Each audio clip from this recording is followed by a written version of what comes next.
বুদ্ধি থাকলে বস্তা তো আসলে তেল পুড়িয়ে যে নেওয়া যায় সেটা ডক্টর মোহাম্মদ ইউনূস প্রমাণ করেছে। দেখেন একই জায়গায় ইউরোপ আমেরিকা সহ যে দেশগুলো আছে পশ্চিমাদের পানি খাওয়ানোর ব্যবস্থা করেছে ডক্টর মোহাম্মদ ইউনূস, আর তার এই কৌশলকে আপনার বাস্তবায়ন করতে সহযোগিতা করছে তুরস্ক। বাধ্য হয়ে ডক্টর মোহাম্মদ ইউনূসের এই ঘোলা পানি তারা খাবে, তবে লাইনটা একটু অন্য লাইনে। নতুন কৌশল, সেই কৌশলটা গিলতে যাচ্ছে আপনার ইউরোপ আমেরিকা, আর মাঝখানে মিডল পয়েন্টে বসে একটা ভালো সুবিধা অর্জন করে নেবে আপনার বাংলাদেশ। মোস্তফা সরোয়ার ফারুকীর প্রযোজনায় আসিফ নজরুলের কান্নার নাটক শুরু হয়েছে।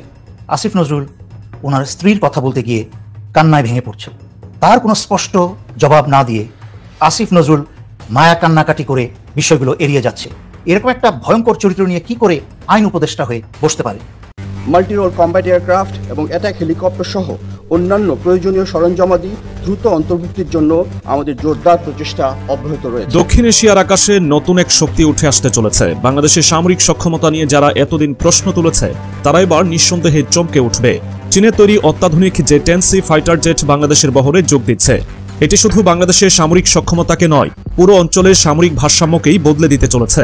আবার দীর্ঘ ৩ বছর প্রশিক্ষণের পর ৭৪ জনকে নতুন করে যুক্ত করা হয়েছে বিমান বাহিনীতে। পাকাভুক্ত হচ্ছে বাংলাদেশের আকাশ সীমা। এজন্য ইউনূস সরকারের এক কঠিন কৌশল, যেখানে গুজব ছড়ানো ভারত হবে অনায়াসে কুপকাত। মিয়ানমার ও ভারতের সীমান্তবর্তী এলাকার আকাশ সীমা আরো সুরক্ষিত করতেই তৃতীয় কক্সবাজারকে পূর্ণাঙ্গ বিমান ঘাঁটিতে রূপান্তর করা হবে বলে জানানো হয়। বাংলাদেশের মানুষ যারা আছেন, প্লিজ ইন্ডিয়াকে বাঁচান, ভারতকে বাঁচান। এখন ভয়ঙ্কর খবর আসতেছে ভারতের জন্য। সারা পৃথিবী থেকে বিচ্ছিন্ন হওয়ার পথে মনে হচ্ছে ভারত। বাংলাদেশ এমন একটা কিক দিয়েছে আমাদের অ্যাস, যারা পাগল হয়ে প্রতিদিন বাংলাদেশ নিয়ে মিডিয়া সন্ত্রাস আপনার ঘোষণা করেছে। সব ষড়যন্ত্রকে রুখে দিয়ে বাংলাদেশের মানুষ ভারত থেকে বাংলাদেশকে মুক্ত করেছে, এবং ভারত বেপরোয়া পাগল প্রায়। আসসালামু আলাইকুম প্রিয় দর্শক, যে সকল ভিডিও ফুটেজগুলো দেখলেন এতে করে নিশ্চয়ই বুঝতে পেরেছেন আজকের ভিডিওটা কতটা গুরুত্বপূর্ণ হতে চলেছে। তাই ভিডিওটি না টেনে সম্পূর্ণ ভিডিও দেখার আহ্বান করছি। কথা না বাড়িয়ে চলুন ভিডিওটি দেখতে থাকি। আর হ্যাঁ, আপনি যদি এই চ্যানেলে নতুন হয়ে থাকেন তাহলে চ্যানেলটি সাবস্ক্রাইব করে পাশে থাকা বেল আইকনটি অন করে দিন। আর যদি সাবস্ক্রাইব করে থাকেন তাহলে আপনাকে অসংখ্য ধন্যবাদ। বাংলাদেশের মানুষ যারা আছেন, প্লিজ ইন্ডিয়াকে বাঁচান, ভারতকে বাঁচান। এখন ভয়ঙ্কর খবর আসতেছে ভারতের জন্য। সারা পৃথিবী থেকে বিচ্ছিন্ন হওয়ার পথে মনে হচ্ছে ভারত। মধ্যপ্রাচ্যে অলরেডি রেড ফ্ল্যাগ দেওয়া প্রত্যেকটা জায়গা থেকে ভারতকে নিয়ে, ভারতের এই আগ্রাসী প্রচন্ড ধর্মবিরোধী অ্যাগ্রেসিভের কারণে লেডিস এন্ড জেন্টলম্যান তারা এখন প্রকাশ করতেছে না, কিন্তু সারা মধ্যপ্রাচ্যের মানুষ এখন জানেন ভারত কি। তার একটা উৎকৃষ্ট উদাহরণ হলো আপনার ইউনাইটেড আরব আমিরাতস। আরব এমিরেটস ভারতীয়দের ভিসা সম্ভবত চিরদিনের জন্যই বাতিল করতে যাচ্ছে। করতো তারা যদি তাদের প্রয়োজন না হতো, বিকজ তাদের টেকনিক্যাল সাপোর্টস অন্যান্য জায়গাতে এই সুযোগ সুবিধাটা লাগবেই লাগবে, কারণ এদের রিপ্লেসমেন্ট এই মুহূর্তে বাংলাদেশ করতে পারে নাই। বিকজ 16 বছরের একটা ব্রুটাল ব্যর্থ অথরিটারিয়ান রেজিম যারা বাংলাদেশটাকে ভারতের হাতে তুলে দিয়েছিল, তাদের কারণে আমাদের এই নতুন প্রজন্ম দাঁড়াতেই পারে নাই কোনো দিনের জন্য। আমি বলে রাখি, নতুন খবরটা হলো ভারতের জন্য আপনারা জানেন যে প্রত্যেকটা পার্শ্ববর্তী বা নিকটবর্তী দেশ যেগুলা দূর দূর করে তাড়িয়ে দিচ্ছে ভারতকে, এত বড় দেশ হওয়ার পরেও। অ্যান্ড লাস্টলে বাংলাদেশ এমন একটা কিক দিয়েছে আমাদের অ্যাস, যারা পাগল হয়ে প্রতিদিন বাংলাদেশ নিয়ে মিডিয়া সন্ত্রাস আপনার ঘোষণা করেছে। সব ষড়যন্ত্রকে রুখে দিয়ে বাংলাদেশের মানুষ ভারত থেকে বাংলাদেশকে মুক্ত করেছে, এবং ভারত বেপরোয়া পাগল প্রায়, কারণ তাদের সবকিছু এখানে তারা আপনার বলতে গেলে আপনার লস্ট করেছে বাংলাদেশ কেন্দ্রিক।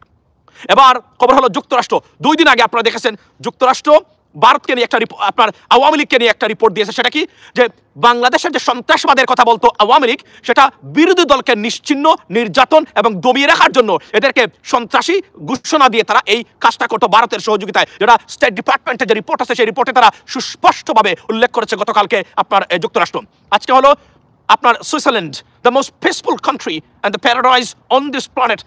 সুইজারল্যান্ড ইংরেজিতে আমরা যাকে বলি, বা বাংলাতে সুইজারল্যান্ড তারা আপনার ভারতকে বিশেষ ট্যাক্স সুবিধা দেওয়া সেটা বাতিল করেছে। যুক্তরাষ্ট্র আপনার অসহযোগী বা আনফ্রেন্ডলি দেশ হিসাবে আপনার ঘোষণা করেছে ভারতকে, এর আগে স্যাংশন দিয়েছে। অর্থাৎ কল্পনা করতে পারেন ভারতের জন্য কি ধরনের খবর আসতেছে। যুক্তরাষ্ট্র যেখানে ভারতকে বিভিন্নভাবে ব্র্যান্ডিং করে যাচ্ছে প্রত্যেকটা দেশটাকে আপনার বিষয়ে, সেই জায়গাতে আমি মনে করি যে it's a bad news for India at the same time and the Awami regime. যুক্তরাষ্ট্র যদি ভারতের মতো দেশকে এইভাবে ট্যাকল করে থাকে তাহলে কতটা ভয়ঙ্কর এবং বিপদগ্রস্ত অবস্থায় ভারত পতিত হয়েছে। অর্থাৎ ভারতের যে আগ্রাসী এবং সন্ত্রাসী মনোভাব নিয়ে বিভিন্ন দেশে হস্তক্ষেপ করার যে মানসিকতা এবং পরিকল্পনা সেটা যে ব্যস্তে যাচ্ছে এবং প্রত্যেকটা জায়গা থেকে people are kicking out India, this is a good sign, it's not a good sign for India. এবং সেই ভারত বাংলাদেশটাকে কুক্ষিগত করে এখানে রাখার জন্য এবং তাদের এজেন্টকে আবার পুনরায় রিহেবিলিটেট করার জন্য আমাদের সরকার যারা আছেন তাদেরকে অনেক ভালো কাজ হচ্ছে ডক্টর ইউনূস সরকারের, বা কিছু গুণগত কাজ যেগুলো অবশ্যই করা দরকার এখন পর্যন্ত সংগঠিত হচ্ছে না বলে সবাই মনে করেন, and we are very concern for it because আমরা জানি না ইন্ডিয়ান যে তারা কি বাংলাদেশে এগুলা তারা আবার এগ্রাসনটা আবার বজায় রাখতেছে কিনা, বিভিন্নভাবে সরকারকে বই দেখিয়ে যারা সংশ্লিষ্ট কর্তৃপক্ষ আছেন তারা। আচ্ছা, সুতরাং আমি মনে করি এই জায়গাতে পরিবর্তন আসছে এবং আজকে ভারতের জন্য প্রত্যেকটা জায়গায়, এবং এই ভারত কতটা বিপজ্জনক। আজকে কেনিয়াতে আপনি জানেন কেনিয়া তারা আদানির সাথে চুক্তি বাস্তব আপনার ক্যান্সেল করেছে, যুক্তরাষ্ট্র আদানিকে স্যাংশন দেওয়ার পথে এই মতে ইট ইজ আন্ডার ওয়ে, এবং অলসো আপনার যে তারা যে চার্জ করেছে যুক্তরাষ্ট্রের ফেডারেল গভর্নমেন্ট, যা ফেডারেল কোর্ট, যা প্রেসিডেন্ট ট্রাম্পও কিছু করার ক্ষমতা নেই, এবং প্রেসিডেন্ট ট্রাম্প যে নতুন একজন প্রেসিডেন্ট সেটা বলা বাহুল্য এবং এটা আসতেছে। সুতরাং কোনো ধরনের বেনিফিট সুবিধা আপনারা নিতে পারবেন না, লক্ষ লক্ষ ভারতীয় সিটিজেনশিপ আপনার থেকে বঞ্চিত হবেন শুধুমাত্র তাদের এই আগ্রাসী এবং অসহযোগী মনোভাব এবং বলতে গেলে একটা দুর্নীতিগ্রস্ত ব্যবস্থাকে তারা রাখার জন্য। ট্রাম্প আসলে যে খেলবে না তার একটা উৎকৃষ্ট উদাহরণ হলো প্রত্যেকটা জায়গাতে, কারণ প্রেসিডেন্ট ট্রাম্প যে নতুন মানুষ যিনি ঘোষণা দিয়েছেন এবং সেটা নতুনভাবে বাস্তবায়ন করবেন। সুতরাং বলা বাহুল্য যে অনেক খেলা বাকি আছে এবং এরা যে প্রতিদিন একঘেয়ে হচ্ছে, এবং তারা, আমি আপনাকে বলি, যুক্তরাষ্ট্র থেকে যদি যে বিশেষ সুবিধা ভারত পেয়ে থাকে সেটাও বাতিল করে দেয়। Don't be surprised because Russia Ukraine ওয়ারে United States government they are very angry with the Indian activities. আজকের এই ভিডিওটা একটু ইনফরমেটিভ ভিডিও, বিশেষ করে যারা পশ্চিমবঙ্গের মানুষ আছেন, ইভেন বাংলাদেশ সম্পর্কে আপনারা মনে করেন যে দাদা তোমাদের দেশের আমাদের কি চাহিদা আছে, বা বাংলাদেশকে আমাদের দরকার নাই, আমরা যথেষ্ট শক্তিশালী একটা ইকোনমি, আমাদের দেশ এত বড় যে এক মাথা থেকে আমরাই আমাদের কাছে বেচা বিক্রি করবো আর বাংলাদেশের প্রয়োজনে ব্যবসা বাণিজ্য করবো না। কিন্তু আপনি কি জানেন বিভিন্ন কারণে বাংলাদেশ আপনাদের হেডেক? বরাবরই আলোচনায় উঠে আসে 7 সিস্টার্স, আর আজকে স্বাধীনতার 53 বছর পর নতুন করে একটা টেকনিক্যাল সিস্টেমে এই 7 সিস্টার্সকেই আমরা বাংলাদেশ আটকে দিচ্ছে যাচ্ছি। তবে এটা আপনারা যখন সব কিছু ক্লিয়ার করবেন আমরাও ক্লিয়ার করবো। ভালোবাসাটা হবে লেনদেনের ভিত্তিতে নাকি সমতার ভিত্তিতে, ডিলগুলো হবে অন্তত রাষ্ট্রীয় পর্যায়ে সমতার ভিত্তিতে। যারা ভাবছিলেন যে বাংলাদেশের সাথে আর ভারতের পেচকিটা কোথায় বা কোথাও আটকা আছে কিনা, যে 7 সিস্টার্সে আটকা আছে, তবে এমন না যে আমরা 7 সিস্টার্সে ট্রাক ভর্তি মেশিনারিজ পাঠাবো, অস্থিতিশীল পরিবেশ তৈরি করবো। এর বাহিরেও এই 7 সিস্টার্সের ডেভেলপমেন্ট থেকে শুরু করে সেখানকার মানুষের জীবনযাত্রা অনেক কিছুই বাংলাদেশের উপর কানেক্টেড। বর্তমান যুগটা হচ্ছে প্রযুক্তির যুগ। ফেসবুক, হোয়াটসঅ্যাপ, ইউটিউব বা এই যে media platform, social media platform, এগুলো ছাড়া আপনি কতটা অসহায়, একদিন ফেসবুক বন্ধ হলে কিন্তু আসলে বিষয়টা বোঝা যায়। সম্প্রতি বিটিআরসির ইঞ্জিনিয়ারিং অ্যান্ড অপারেশনস বিভাগের মহাপরিচালক যিনি আছেন ব্রিগেডিয়ার জেনারেল কাজী মুস্তাফিজুর রহমানের একটা চিঠি সামনে এসেছে। কি আসছে? ভারতের টেলিকম অপারেটর ভারতী এয়ারটেল, মানে এয়ারটেলের সঙ্গে মিলে আমাদের বাংলাদেশের একটা প্রতিষ্ঠান সামিট এবং হচ্ছে ফাইবার অ্যাট হোম, এই দুইটা কোম্পানি মিলে একটা চুক্তি করেছিল। কি এই চুক্তিটা হচ্ছে বাংলাদেশ থেকে আমরা যদি দেখি একটু, আসাম, ত্রিপুরা সহ ভারতের উত্তর পূর্বাঞ্চলে যে 7 রাজ্য, সেই 7 রাজ্য থেকে চেন্নাই সাবমেরিন কেবল ল্যান্ডিং স্টেশনের দূরত্ব যেটা আছে সেটা হচ্ছে 5500 কিলোমিটার। আর বর্তমান নেটওয়ার্কে উত্তর পূর্ব ভারত থেকে সিঙ্গাপুরে আপনার সিগন্যাল পৌঁছাতে পাড়ি দিতে হয় 8700 কিলোমিটার দূরত্ব। এতে সময় লাগে 87 মিলি সেকেন্ড। কিন্তু বাংলাদেশের ভেতর দিয়ে ভারতের এই যদি ব্যান্ডউইথ নিতে পারে তাহলে সিঙ্গাপুর পর্যন্ত দূরত্ব কমে 3700 কিলোমিটার। ল্যাটেন্সি বা সময় কমবে প্রায় 37 মিলি সেকেন্ড। এতে 7 রাজ্যে কম খরচেই উন্নত ইন্টারনেট সেবা দিতে পারবে আপনার এই প্রতিবেশী দেশটি। এই সুযোগ নিয়ে গত বছর বিটিআরসির কাছে ভারতী এয়ারটেলের মাধ্যমে সিঙ্গাপুর থেকে আখাউড়া সীমান্ত হয়ে 7 সিস্টার্সে ব্যান্ডউইথ সরবরাহের প্রস্তাব দিয়েছিল আমাদের বাংলাদেশের একটা গ্রুপ, যেটা দুর্বৃত্তের একটা সর্বশেষ পর্যায়ে তারা পৌঁছে গিয়েছিল, সামিট গ্রুপ। এর সাথে যুক্ত ছিল ফাইবার এট হোম। 2022 সালে এই বিষয়ে বাংলাদেশের পররাষ্ট্র মন্ত্রণালয়ে আবেদন করেছিল ভারতী এয়ারটেল। এ ব্যাপারে টেলিযোগাযোগ মন্ত্রণালয়ের অনুমতি চেয়েছিল বিআরটিসি, যদিও ওই আবেদন নিয়ে তৎকালীন সময় কিছুটা আপত্তি ছিল। এখন আমরা যদি দেখি রাজনৈতিক পট পরিবর্তনের পর ভারতকে বর্তমান সিচুয়েশনে এই পাঙ্গাপাঙ্গি খেলায় ব্যান্ডউইথ ট্রানজিট না দেওয়ার সিদ্ধান্ত নিয়েছে বাংলাদেশ। নিয়ন্ত্রক সংস্থা বলছে ট্রানজিট দিলে বাংলাদেশ সাবমেরিন কেবলের অব্যবহৃত প্রায় 4900 জিপিবিএস ব্যান্ডউইথ কাজে লাগানো ঝুঁকিতে পড়বে। বাধ্যগ্রস্ত হবে বাংলাদেশের মেইটা, গুগল, আকামাই, অ্যামাজনের মতন প্রতিষ্ঠানের ব্যান্ডউইথ সংযোগ কেন্দ্রে পরিণত হওয়ার সম্ভাবনা, বাধাগ্রস্ত হবে। সো এটা আমাদের নিজের দেশের জন্য বেসিক্যালি ক্ষতিকর হবে। বিটিআরসি চেয়ারম্যান বলছেন যে ট্রানজিট আমাদের গাইডলাইনে নেই, তবে হ্যাঁ যদি এখানে সিস্টেমগত কিছু পরিবর্তন আসে, কৌশলগত কিছু পরিবর্তন আসে, তো সেই ক্ষেত্রে ভারতের 7 রাজ্যে আপনার হয়তোবা আমরা কিছুটা লসের শিকার হইলেও, অথবা ধরেন ভালোবাসার জায়গা থেকে হয়তো এই কাজটা করার সুযোগ আছে, বাট যে ওয়েতে ডিলটা করেছে ওইটা না, এটাকে কারেকশন করতে হবে, মডিফাই করতে হবে, নতুন করে পুনর্বিবেচনা করতে হবে। এখন ভারত যখন বাংলাদেশের সীমান্ত বন্ধ করার ঘোষণা দেয়, এটা সেটা ঘোষণা করার বন্ধ দেয়, আমরা সন্ত্রাসী চ্যালেঞ্জ আমরা চাইলে দেখেন এরকম অনেক কিছু, বাংলাদেশকে হালকা নেওয়ার কিছু নাই কিন্তু, কারণ আমরা বাংলাদেশের জনগণ এই মুহূর্তে অনেক দূর পৌঁছে গেছে। গত 15 বছরে বাংলাদেশের জনগণ স্বৈরাচারী শেখ হাসিনার নাটকীয় কান্না দেখে দেখে ক্লান্ত এবং বিরক্ত। এখন মোস্তফা সরোয়ার ফারুকীর প্রযোজনায় আসিফ নজরুলের কান্নার নাটক শুরু হয়েছে। আসিফ নজরুল ওনার স্ত্রীর কথা বলতে গিয়ে কান্নায় ভেঙে পড়ছে। যদিও আমরা বুঝতে পারছি না কোন স্ত্রীকে নিয়ে। জনগণের জানা মতে ওনার তো অনেকগুলা স্ত্রী, আর অজানা কে জানে কতগুলা। তবে স্ত্রী নিয়ে কান্নাকাটি করার জন্য আপনাকে এই পদে বসানো হয়নি। সাংবাদিক ইলিয়াস অত্যন্ত সুনির্দিষ্ট অভিযোগ তুলেছে আসিফ নজরুলের বিরুদ্ধে। তার কোনো স্পষ্ট জবাব না দিয়ে আসিফ নজরুল মায়া কান্নাকাটি করে বিষয়গুলো এড়িয়ে যাচ্ছে। সাংবাদিক ইলিয়াস আসিফ নজরুলের ব্যাপারে যেই সব সুনির্দিষ্ট অভিযোগ এনেছে তা এখন সমগ্র বাংলাদেশিদের মনের কথা।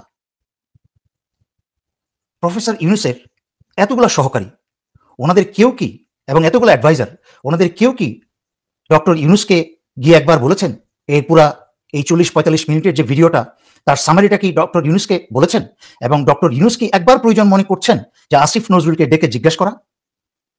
স্বৈরাচারী হাসিনাকে বিদায় করে এখন যদি এই সরকারও মনে করে তাদেরকে জবাব দিতে হবে না এবং তাদের ইচ্ছা মতো আসিফ নজরুলরা সিংহাসনে বসে থাকবে আর মায়া কান্না করে নাটক করে যাবে, তা জনগণ মানবে না।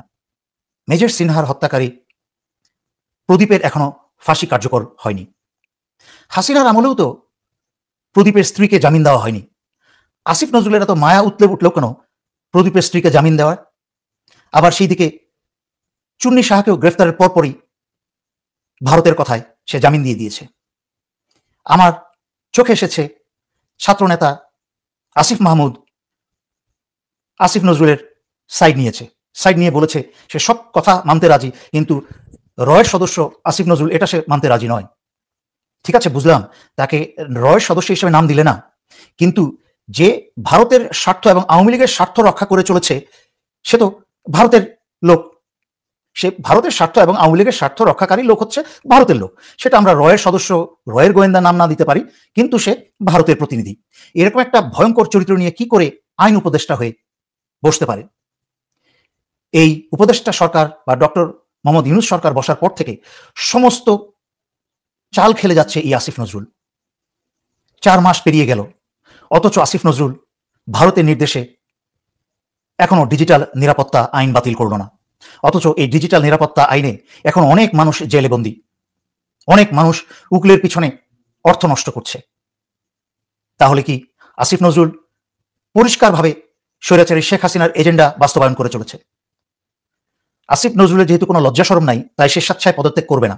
তাই আমি ডক্টর মোহাম্মদ ইউনূস সরকারকে অনুরোধ করব জনতার এই দাবি শুনে আসিফ নজরুলকে দ্রুত অপসারণ করতে উপদেষ্টা সরকার থেকে, এবং বিশ্বাসযোগ্য ডক্টর তুহিন মালিকের মতো দেশপ্রেমিক, ইমানদার এবং জ্ঞানী, যার প্র্যাকটিসিং নলেজ আছে আইনের, সেই রকম ব্যক্তিকে এখানে বসানো হোক। আদারওয়াইজ দেশের স্বার্থ কিন্তু রক্ষা হবে না, জনগণের স্বার্থ রক্ষা হবে না। যদি আসিফ নজরুলকে দ্রুত সরানো না হয় তাহলে আমি আগেই বলে দিচ্ছি, প্রয়োজনে বারবার রেমিটেন্স যোদ্ধারা জেগে উঠুক আরেকবার। বাংলাদেশের অর্থনৈতিক অবস্থা ভালো নয়। আমি তাই এখনো রেমিটেন্স যোদ্ধাদেরকে বলবো না দেশে অর্থ পাঠানো বন্ধ করে দিতে। দেশের স্বার্থে অর্থ চালু রাখুন, আর কিছুদিন অপেক্ষা করুন। যদি আসিফ নজরুলকে না সরানো হয় তাহলে আপনারা যা করণীয় তাই করবেন। প্রিয় দর্শক, সম্পূর্ণ ভিডিওটি দেখার জন্য আপনাকে ধন্যবাদ। ভিডিওটি দেখে কি উপলব্ধি করতে পারলেন তা কমেন্টে লিখুন। ফিরছি আগামী কোনো ভিডিওতে নতুন কোনো টপিক নিয়ে। ততক্ষণ পর্যন্ত ভালো থাকবেন, সুস্থ থাকবেন, এই শুভকামনায় আজ এ পর্যন্তই। আল্লাহ হাফেজ।